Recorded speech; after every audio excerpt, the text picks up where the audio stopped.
you're in for a treat. I just had a great conversation with my friend Kyle Cravens. He's worked for a very long time with LifeWay. They serve students from middle school to high school age of running summer camps called Fuge. And I'm so excited for you to hear his conversation about faithfulness, advice that he has for parents of students, some books that he recommends, and some other resources. Here's my friend Kyle. Welcome to Belief Builders. I'm Matthew Eford. Join me as I sit down with individuals who have found strength, direction, and purpose through their faith. We'll look at the moments that tested their beliefs, the experiences that strengthened them, and the wisdom they've gained along the way. Join us as we build our faith one conversation at a time. Welcome, everybody, to Belief Builders. I'm your host, Matthew Eford, and I have a dear friend of mine, Kyle Cravens. He and I met, it seems, many moons ago when I worked Centrifuge as a college student. It is a summer camp for high school and middle schoolers to grow in their faith, to learn more about God, and hopefully to even meet God. And I worked as a counselor there, and Kyle was my support person from the corporate office at LifeWay. And we've just kind of stayed connected somewhat over the years. And I'm so excited to have you, Kyle, come on. So those who may not know you, if you're introduce yourself, and the first question we'd love to kind of get from folks is, how did you come to faith? Sure. Well, thanks, Matthew. Thank you for inviting me to be a part of this discussion. So as Matthew mentioned, I'm Kyle Cravens, and and my story is similar to, I feel like, a lot of people, in that I grew up in a Christian home. Okay. My parents took me to church from the time I was born. They were the parents who would go to church on Sunday morning, but there wasn't a whole lot of evidence of a relationship with Christ, or really even outside of attending church on Sunday mornings. They weren't super consistent on Sunday night or Wednesday night, but I always kind of felt set apart and different in that way. I love to go to church, and I love to be involved. I went to church in a small country church with a lot of family members. And so I grew up as a kid and a student, not really having a youth group like a lot of my other friends had, but because I was in that small church environment, I feel like I learned a ton of things and was given a lot of leadership opportunities that a lot of my friends weren't. Wow. But when I was 8 years old, I was at a New Year's Eve party. My church at the time had a New Year's Eve gathering every year, and it was at that event when I was 8 years old that I prayed to accept Christ into my life. And like I said, I had known about God and Christ, my whole life. But that was the decision time for me. And really from that point on, I did things to grow in my faith and to serve and to be a part of ministry. Okay. Now, as you mentioned, I mean, I've been a part of LifeWay and Fuge Camps for a really long time. In fact, March the 1st will be 25 years for me. It's amazing. Honestly, congratulations, by the way. Thank you. But I never honestly felt like I would be in ministry. That was not my path. I went to school for accounting and got my accounting degree and my CPA, and was set to be in public accounting, but the Lord had other plans for me. Even though all through my childhood and my teenage years, like I said, I loved the church. I loved to serve. I loved, even as a child at the age of 10, I think I was reading my Bible and having a quiet time. Wow. And I mean, that was not something that was really modeled for me, but I was just that, I guess, different child. I read my Sunday school lesson. Sure. I love it. So you go from public accounting and then you get into LifeWay. So if you don't mind, kind of tell us the story, like how does God bring you from that into the LifeWay world? Yeah, that's an interesting question. And I always had a lot of those questions when I was working camp, and I would share my story. So I'll try to share it as briefly as I can. Okay. Right out of college, I went to a new church. I had a new job. I went to a new church. I really was interested in working with teenagers. And so I volunteered and I was able to work with a youth pastor who really poured into me and taught me a lot about student ministry. Actually, more or less kind of handed over the reins for me to lead out in the middle school ministry. So I taught Wow. Sunday school and I did middle school events, all those things. And that was where I was first introduced to Fuge camps. Didn't go to Fuge camps as a student growing up, but my friends had been. So I knew about it. I heard about it, but I'd never been until I went to this church. And through that experience, I ended up going 3 different times, working with students the whole time, and being in public accounting and being a CPA for my job. And it was after that third time that I went as an adult sponsor to camp, I had just finished this study called Experiencing God, which you've Oh probably heard yeah. about. I credit that to a really big pivotal time in my life because I had just completed that study, went to camp, walked away from camp thinking, okay, the Lord is calling me to work summer staff, which I didn't really understand at the time, but I just tried to be obedient. I applied and interviewed, and the Lord opened all those doors again. Wow. It is a pretty crazy story in that here I am working for a CPA firm. They allowed me to have my summer off. They Wow. continued Okay. my, they continued my insurance and benefits through the summer. They didn't pay me, but they, you know, continued my benefits. So I went to camp and I was like, this is my dream and this is going to be the end of it. And I'm going to go back to my career and my plan. And little did I know that one summer would turn into 5, which would then turn into a full-time career for 25 years Wow. working with camps, camp ministry and student ministry. So that's kind of how that came about. There's a whole lot more to that Yeah, story. sure. But But that's fascinating to see just how the Lord works, right? That He right, puts people in place, that He brings you to the right accounting firm that will allow you to take what 12 weeks off during the summer. Obviously, you know, 5 different summers. yeah, it's just like, okay, God, okay, maybe you do know what you're doing. Maybe you do know how to make a way. I love that. So talk to us, give us some advice about this idea of allowing your faith to influence decisions, right? You're living and working within LifeWay. Um, a lot of people are familiar with that. A lot of people that listen to this are probably familiar with Fuge, Mission Fuge, and Centrifuge. At least that was what it was when I was growing up. Um, Talk to us about what advice do you have? Talk to parents, talk to spouses when they're looking to engage with their faith and help it to, or allow it to, excuse me, to influence their daily decisions. What advice would you have there? Well, I do think it obviously makes a difference if you work in an environment like I've worked in for 25 years, which is a Christian environment. It makes it a little bit easier. But I was in public accounting for 10 years, and obviously that was not necessarily a Christian environment. But I do think it's, important to live out your faith as best you can, and that might look different for different people, but I think it can come down to just some of the basics of showing basic kindness, and it's all Okay. about your attitude and how you do your work, and it's about relationships and getting to know the people that you work with, because one of the things that I've learned through Fuge Camps is that ministry takes place best through the context of relationships. And I so love that. Tell me more about that.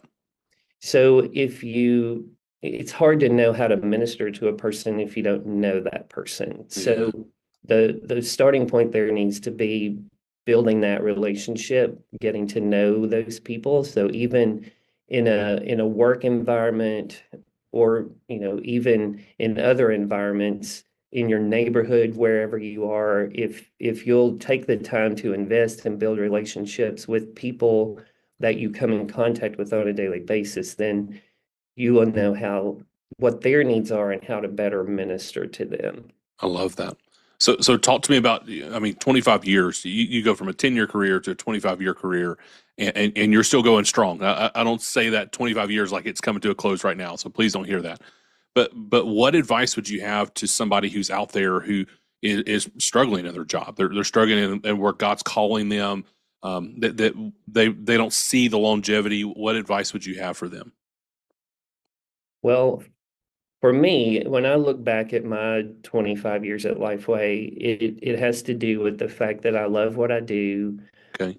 I'm passionate about that, and I love the people that I do it with. And so when you find that combination, it's almost like it's not even work. It's something that you enjoy doing and that you want to do. But I know that that's not always that's not always the situation with everyone.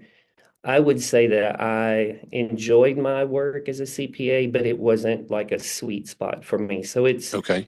it's it's taking the steps that you need to take to find what that sweet spot is for you.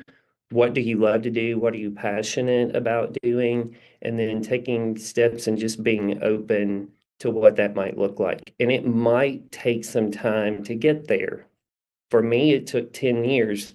Obviously, when I was right out of college, I wasn't ready, but it took about 5 years before I started the process to get ready. And then, even then, it was 10 years before I moved into the role that I feel like is my real sweet spot. I love that. So a So, lot of people would call that your calling, right? What have you found is helpful in you discerning the move from public accounting to LifeWay, and then staying at LifeWay for as long as you have, when you're trying to seek to discern God's call in your life and His continual call? What have you found helpful for you, Kyle? well, when I think back to that time, 25 years ago, when I was faced with this really big decision, do I leave accounting and start all over with a new job, or do I stay where I am? It was a huge decision for me.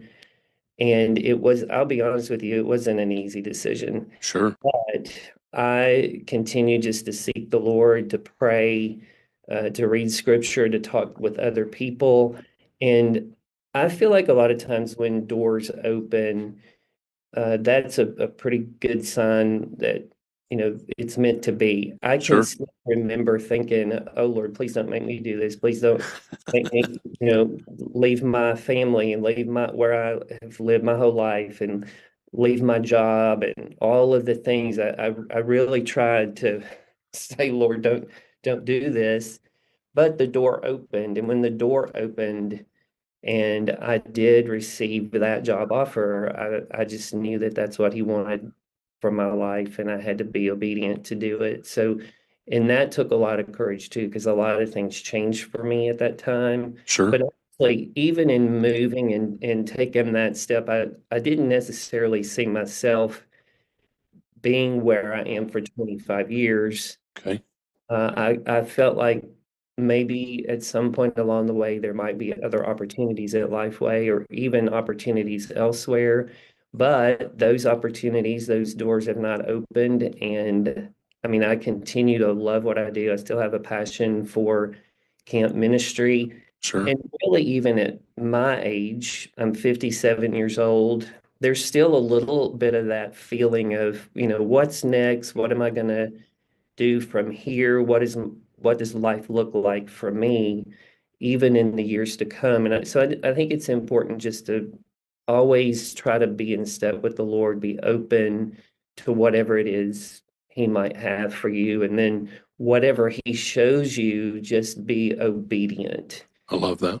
And that's one of the things that, and I don't know if we want to talk about this right now, but the whole launching of a website and Yeah, sure. Let's get into it. Please share more about that. writing devotions.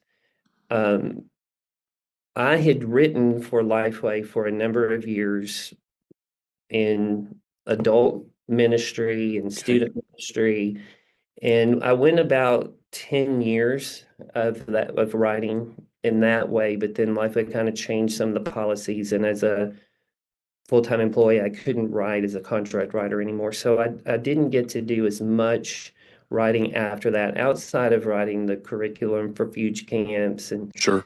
some things for my church. But I kept praying that the Lord would give me opportunities to write. In my mind, I was always expecting paid writing assignments, and it was like the Lord just said to me, you don't have to get paid to write. I've given you the talent to write, and you just need to write, and you I need to, love that. be open to other people being able to participate in that. So in my mind, I was like, well, I need a website. I need a way to write, but then also to get it out to people who might be interested. I knew nothing about websites or website development. So this was a thought that I'd had for about a year. One of the guys that I had been on one of my Fuge teams for a number of years, who is super creative and knows all those different things, just happened to relocate to the Nashville area this fall. And that was kind of the open door Wow. to create the website. And so we worked together, launched the website in January. And so that was a step of obedience for me too. I didn't know anything about websites. I wasn't Sure. sure what the audience would look like, if there would be anybody even interested. But then again, the Lord said to me, it doesn't really matter the number. Sure. I want you to do this. You need to do this. And even if one person who would not otherwise be in my word and have that part, of their lives on a weekly basis, then that's worth it. One person's worth it. I So love that, and I love the way, Kyle, that you've modeled that. Right, you've modeled this idea of God. Okay, 25 years. You didn't know that 25 years ago, but you knew I feel called to this. I'm going to take a next step. I'm going to be faithful in what He's calling me to. And as He opens doors, I'll go through them, and as He closes doors, I'll stay behind them. So I love that you're doing that. So tell us about your website. How does somebody get connected to it? Is it the mailing list? Your articles? How do they get connected to it? So it's kylecravens.com, and I am doing a weekly devotion that I call Tuesday Truths. If you go to the website, you can sign up to receive that directly to your inbox I every love that. Tuesday morning. And then once a month, I am posting an article, and it's just on a variety of topics. Like for the month of February, I did an article on the power of kindness. Okay. So yeah, but I would love for anybody listening out there to sign up if you're looking for devotion. Sure. So Yeah, definitely. We'll put that in the show notes, and I appreciate you sharing that. So Kyle, talk to me about.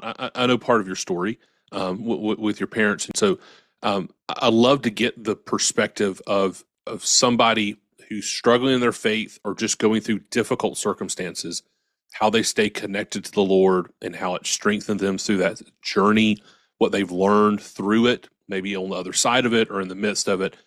What advice would you have from somebody who's kind of listening to this and they say, "Man, I'm just in a place of struggle. I just would kind of define my life as just this period of my life is really struggling."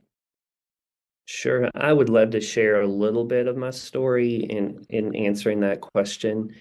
So my wife and I have spent about 10 years just dealing with and working with our parents in aging and ailing Okay. and um, suffering, basically. So it started with my dad, who had lots of health issues, leg amputated because of diabetes, lung cancer with Wow. surgery and radiation, open heart surgery, congestive heart failure. Eventually, he passed away 6 months later. My mom was diagnosed with Alzheimer's, and we saw her, slowly leave us over a 7 year period of time. And then a year and a half after my mom was diagnosed, my mother-in-law was also diagnosed with Alzheimer's. So we had both of our Wow. moms going through that, which meant that my wife and I both stepped up to do everything from their finances to their medical Sure. need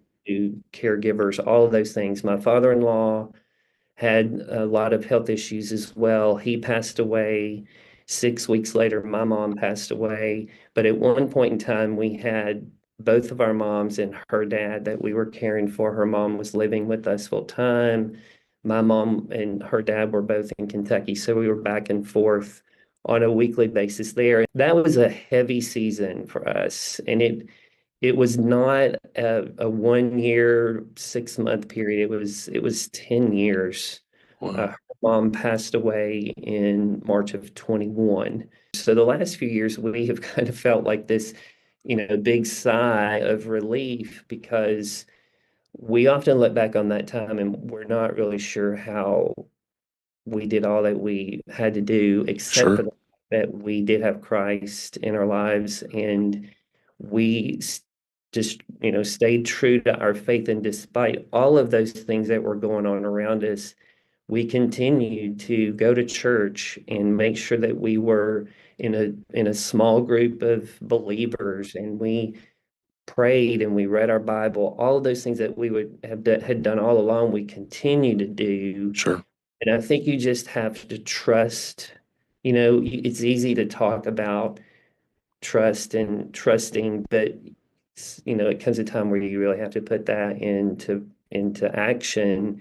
So we just had to trust that the Lord knew that He was sovereign and He had a plan and He knew what was best. And honestly, I still have a lot of questions, Sure. and I often tell people that, once I get to the other side and I meet Jesus face to face, I would love to have a conversation about, why did my mom have to suffer the way she did for so long?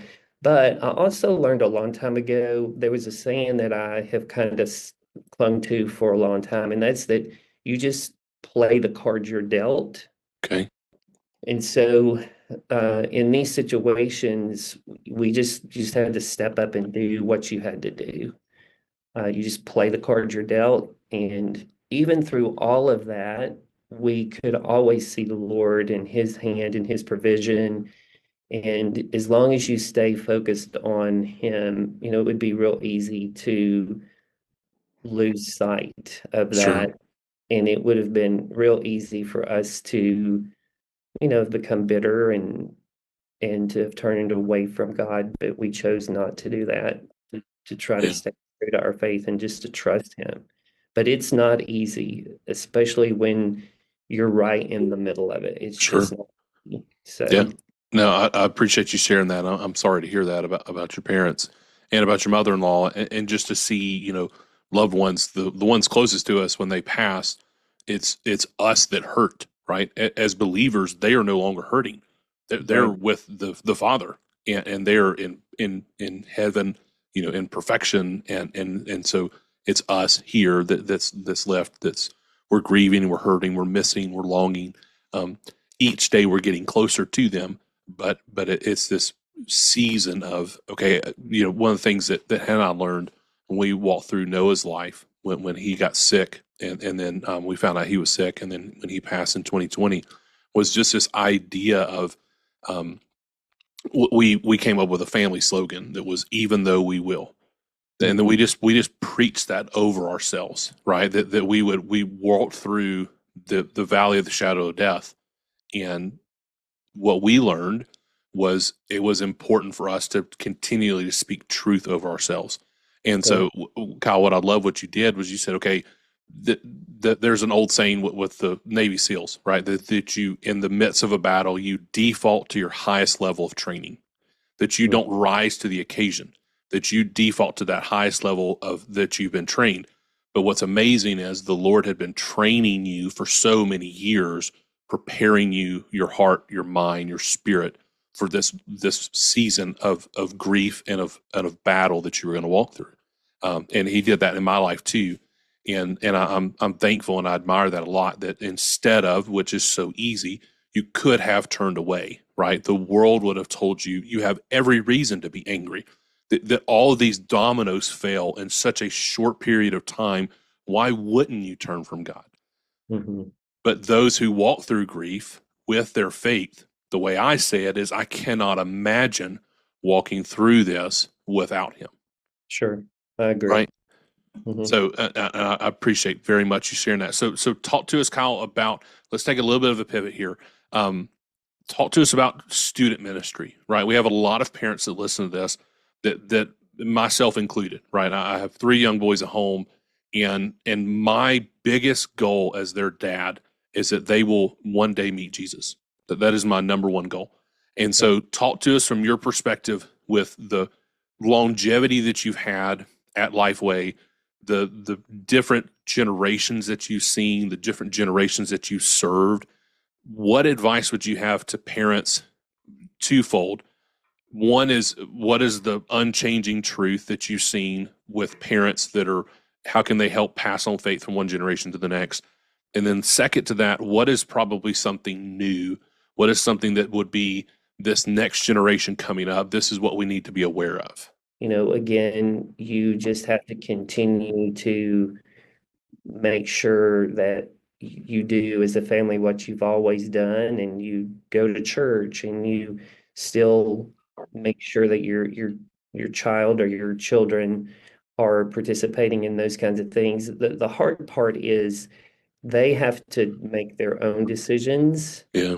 And I often tell some of the people that I work with have small children now, and I said, I know that, this seems like a big deal to you right now when your child is throwing a temper tantrum, but unfortunately it doesn't get a whole lot better, because then you parenting an Oh, adult. don't tell me that. I Don't know tell me that, Kyle. that's not very encouraging. But when they become teenagers and they become adults, then there's a whole slew of other things that you find yourself having to parent through and work through. But and they again, they have you can't make their decisions for them, and you can't own their faith for them. In fact, our Bible study this summer is about owning your faith, because we recognize the importance of teenagers owning their faith, so that once they are in college and they are away from mom and dad, they will continue to go to church, and for that to, continue to be a vital part of their life. So there definitely have been changes through the years, certainly. When I think about our programming at camp, a lot of it has stayed the same, but a lot of it has also changed. Okay. We still do what we call guided discovery learning with Bible study, because we feel the importance of students actually being in the Word and discovering on their own. So it's not a strict lecture, because we know that students will learn more if they're actually doing things themselves. So some things have stayed the same, but some things have definitely changed. And I think that the increase in technology, and again, the iPhone and the devices, has really kind of changed to some degree who we are and how we do things. Now, technology is great. We're getting to do this today because we have Sure. technology, but I think that's been the real challenge Okay. for sure. The book you recommended was Anxious Generation. I've actually heard a couple of other people recommend that. Um, any other books, recent sermons, any passages of scripture that's kind of helped grow you, say as a dad, as a husband, as a man of faith? Anything recently that you would encourage our audience to get a hold of? Well, I mentioned Experiencing God. That's been a huge study for me. It's been out for 30 years. I recently, just last year, led my community group through it. It's a 12-week study. It is quite a commitment, Okay. but my community group did it, and I love that study. So that's one. Another one that I've recently done is Don't Give the Enemy a Seat at Your Table by Louis Oh Gibbs. yeah. That one's a great one, because we all know that Satan is always working overtime to try to get a seat at our table and to distract us. So that one we did as a community group just back in the fall, and it's great. Louis Giglio is really good. Yeah. I've heard of Louis Giglio forever, but I'd never really sat under his teachings. And after we did that study, I'm like, oh, I want to go to Passion Conference. Like, Yeah. here. Yeah, we went to Passion. Hannah and I went several years when we were in college, late high school, college, and then even post college, helping with groups. And it's a fantastic resource organization that's serving a little bit older than Fuge, right? That kind of next generation of young adults. So let's get back to just a couple of things, Kyle, as we kind of come to the end of our time. Thank you again for doing this. Thank you for your generosity and sharing. Thank you for the impact that you had in my life and the impact that you've had in countless young adults that are now adults, right? That are having kids of their own. Um, what advice would you have? Any kind of last advice for somebody that's a parent that is wanting to help their kids grow in their faith? Anything specific that you found that maybe Fuge is focusing on? You talked about them kind of taking ownership. Anything else that you want to kind of add to that? I would just say to make church a priority. I know Okay. that gets to be a challenge the older your kids get and the more things they're involved in, it's easy to let those things get in the way and to fall out of going to church. And so I think just being consistent in going to church, making sure your student is involved in if they're a child, then make sure they're going to the children's activities. If they're a student, make sure they're going to youth group because that's really where they're going to find community and they're also going to have people who are going to pour into them. And I will say this too. I mentioned the community group. I've led a community group for many years. The one that I'm currently leading, we have been a group for the core families in that group have been together for about 10 years, which Wow. obviously our church probably is they wouldn't shout that to everyone because they Sure. really like for groups to grow and multiply. But the advantage to being with a group of people that long is we know each other very well, and it also gives our children other adults Yeah. they know that they can come to for Yeah. anything. So, like if my son had an issue and he might not necessarily want to talk to me about it, or maybe he would want to get a different opinion, he knows that he could go to any of those other dads in our group I and love that. they would be there for him. So, just having being close enough and having community with people where your student or your child would feel comfortable going to them. So how are you including your kid in those conversations when you're doing your community group? Is it the family all together at dinner and then you break off and you do small group? Or I know a lot of folks will do small groups on Sunday morning before or after church, or they do them at night, get a babysitter. But what advice would you have kind of getting your kid ingrained with the community? I love that perspective. Well, when our most of our kids are now my son's age. So, but when they were younger, we did do childcare, and so we were all together. So Okay. wherever we were meeting, we were doing community group together. Kids were coming, we were eating together, and then the kids would break off and we would have childcare provided for them, and then we would do our study. And then, of course, as our kids have grown and have left home, we don't do childcare anymore. But I do think that those years where everyone was included was a great time. And I even think often I think about the size of that group because it would be like 50 people. That's It, amazing. I love everybody that so much. was together, and that was the Yeah. size of my church growing up. So I often would feel a lot like a pastor to that group Sure.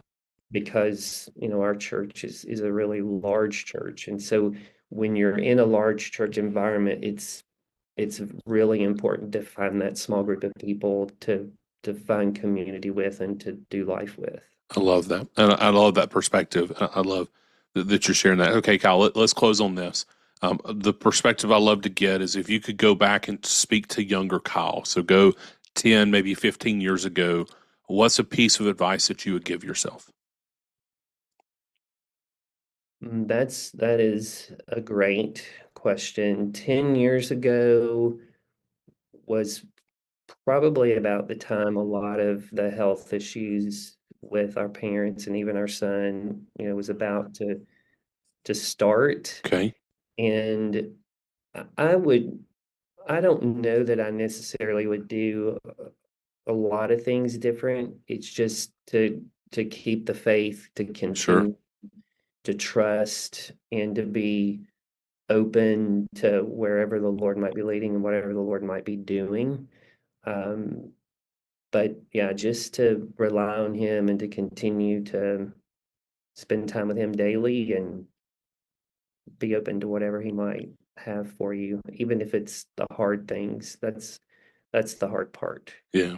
I would say sometimes maybe I needed to be more decisive, or I might need to be more bold. And we can always look back and think of things maybe that we could do differently. But yeah.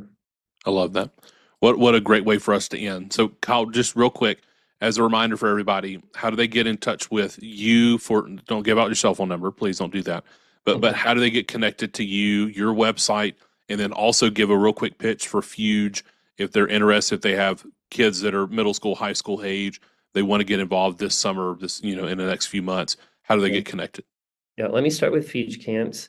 So we do registrations by church group. So if your student is a part of a youth group of a church and they are not attending a camp currently and you're looking for one, we would love to have your group come to Fuge Camps. You can go to our website, which is fugecamps.com, and there's lots of information there about our camp. We offer two different programs, one that's called Centrifuge, which is a recreation-based experience where students stay on campus. So they have recreation, quiet time, Bible study, afternoon, special interest classes, and then at night there's worship, church group time, and fellowship. Or there's also the MFuge program, which is our community mission-based program. So students in that program, they do Bible study, they do all the things that Centrifuge does, except during the daytime they go out into the community to do hands-on ministry. So yeah, we would love for you to check out our website, and my contact information is there if you need to reach out to me with any questions. As far as personally, my website is kylecravens.com. If you'll go there, there is a sign up, and you can sign up for a Tuesday Truths to come to your inbox every Tuesday morning. I love it. That's fantastic. Well, thank you, brother. I appreciate you. Appreciate what you're doing. Appreciate the way you're serving and the way you've served me and my family and the impact that you had. Thank you for sharing today. Thank you, everybody, for being a part of Belief Builders. We'll see you soon. We're so glad you could join us on this episode of Belief Builders. We hope today's discussion has strengthened your spirit and encouraged you in your own journey of faith. Be sure to follow along for more uplifting stories. If you haven't already, hit that subscribe button and share this podcast with friends and family. Let us know in the comments if there's someone whose faith journey you would love to hear. We're always eager to share more stories that inspire and uplift. Until next time, keep building a faith that guides your decisions.